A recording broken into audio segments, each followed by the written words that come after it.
So here we are, one day closer to the start of the regular season. Now, spring training just started. Pitchers and catchers have reported. We don't have games yet, but Zac Gallen is still out there, and he is still rumored to be interested in the Cubs. We're going to talk about the teams that are seemingly on that radar on today's show. We'll also talk about Nick Castellanos and the Cubs' fourth or fifth outfielder options as they sit right now, and a couple of prospects to watch this spring training. I'm just going off a list that was put up by a site that I look at every day, and I'm going to give you my thoughts on that. So all that right here on the Cubs Baseball channel. Like, subscribe, thumbs up.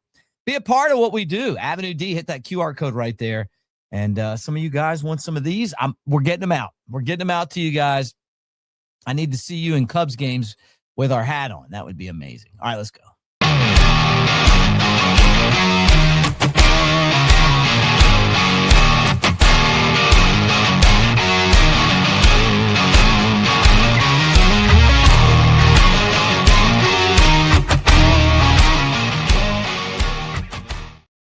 Oh, I miss Rhino every day. Miss him. Love him. And can't believe he's gone. But got him in the open. Every time I see him, it brings a smile to my face. Not only was he a great player, but he was just an awesome guy. All right, let's start this right here. Zac Gallen is still on the radar. Now, eventually, you're going to watch this show. He's going to sign somewhere. But, just reading reports, right? Jackson Roberts at the Sports Illustrated site for baseball. 3 teams that still need Zac Gallen as the pitching market winds down. That's the headline of the story, right? Well, a new team has emerged as number 1 on his list, and that's the Atlanta Braves. And that's kind of why I'm sure Scott Boras held him back, because he's like, you know what? We'll hold him back. Somebody's going to get hurt. And the Braves announced on Monday that Spencer Schwellenberger is going on the 60-day IL, right?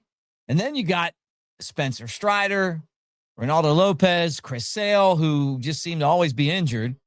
And if you're the Braves, what are you doing? I mean, like, a lot of Braves fans right now are very concerned about this roster and the fact that they feel like they should have been contending for a World Series last year. It was a letdown year. They got rid of Brian Snicker, their manager. And then, now all of a sudden, Walt Weiss is going to be without a starting pitcher. So we'll find out. Number 2 on the list is the Baltimore Orioles. They were the biggest disappointment in baseball last year. I think everybody thought that was going to be the year that Baltimore got back to the World Series for the first time since '83, when they had guys like Ken Singleton and Eddie Murray and Cal Ripken and Tippy and Denny Martinez. You guys remember that Orioles team? Beat the White Sox to go to the series, beat the Phillies with Pete Rose and Michael Jack Schmidt in the World Series. But they were terrible, and they need pitching. So, I don't know that Baltimore has the money to buy him, but, the Orioles are looking at Kyle Bradish right now and a pitching that was terrible. And then third on the list is the Cubs. And of all these teams, the Cubs have an arsenal of pitching. And they're still trying to add more, which is so interesting to me. I love it. I mean, I think that's what you want to see with your team, right? I mean, an overabundance of pitching. But Jameson Taillon, I'm putting out some really good comments, I think, on social media, basically saying that the Cubs, don't be surprised if they're not a World Series contender, kind of stuff. Like, they're ready to go. And Matthew Boyd and Cade Horton and Shota Imanaga and Edward Cabrera. I mean, you got a pretty good group, right? Javier Assad, Colin Ray. I mean, it's pretty deep staff. Ben Brown. But why not add one more to the mix? And until this is over, I am going to tell you guys, and I said it, and you guys get on to me for saying this in the comment section, but just feels like the Cubs want this. They're going to go over the tax threshold. But look, it's the Cubs. You're talking about a big market team. Second biggest market in baseball, one of the biggest brands in the game.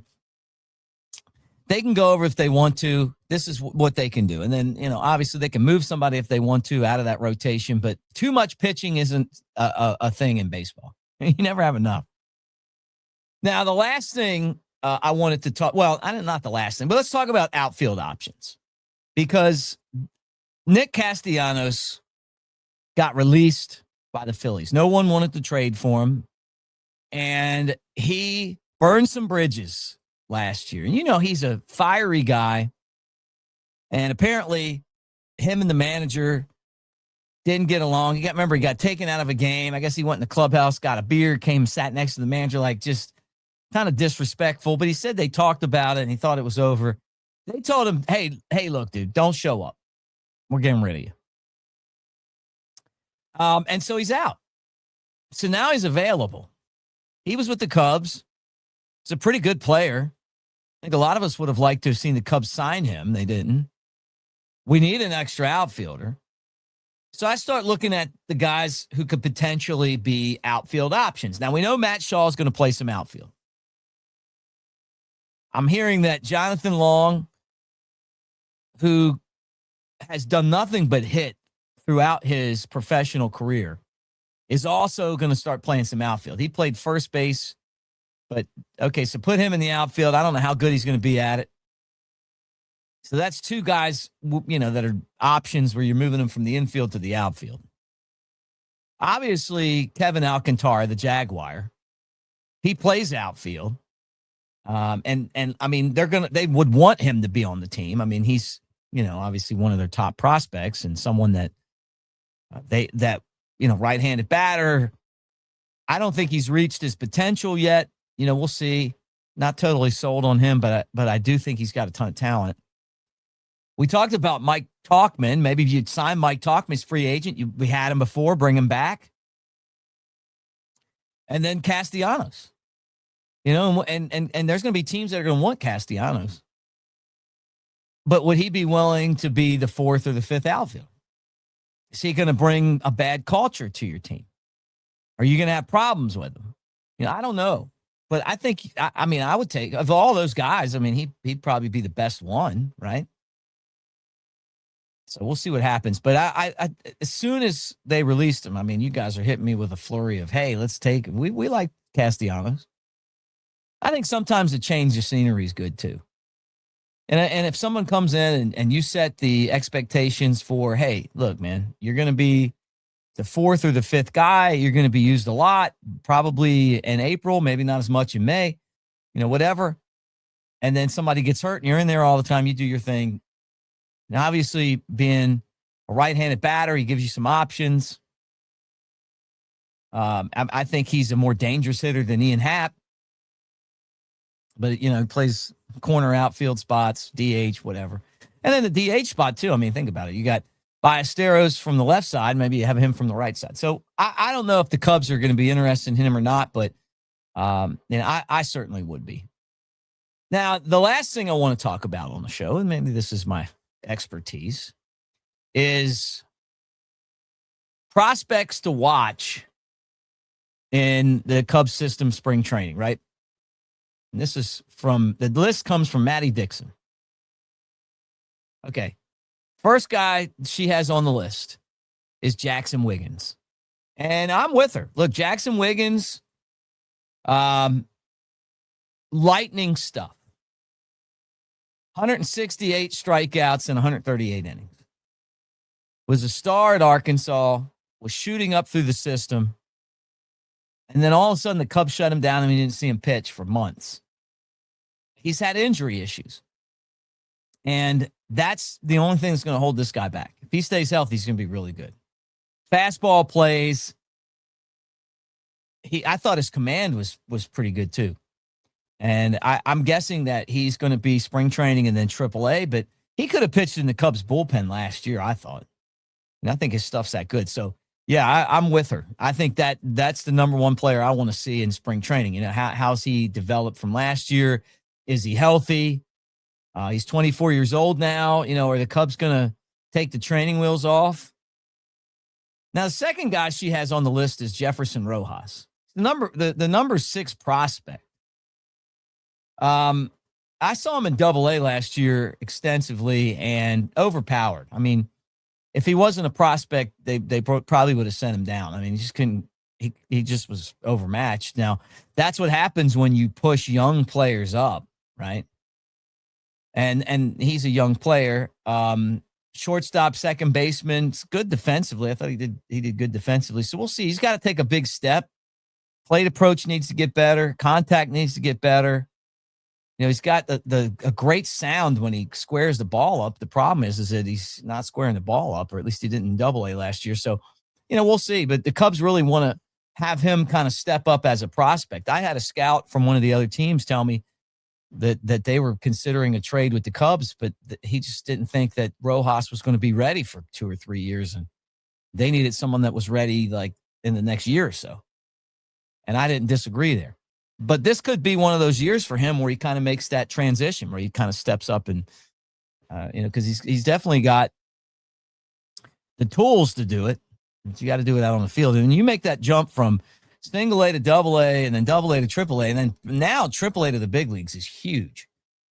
You know, so, you know, they've watered down the minor leagues, and it's really made the, you know, guys trying to make that step from Triple-A to the big leagues big. But he's struggled in Double-A, and he'll start in Double-A this year, and, you know, we'll see what happens. And the last guy is, I agree with this one, Jonathan Long. Jonathan Long was, the Cubs minor league player of the year last year.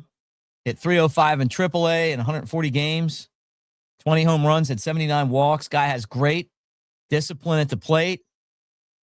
He makes solid contact. You know, scouts have told me that they don't like some stuff in his swing.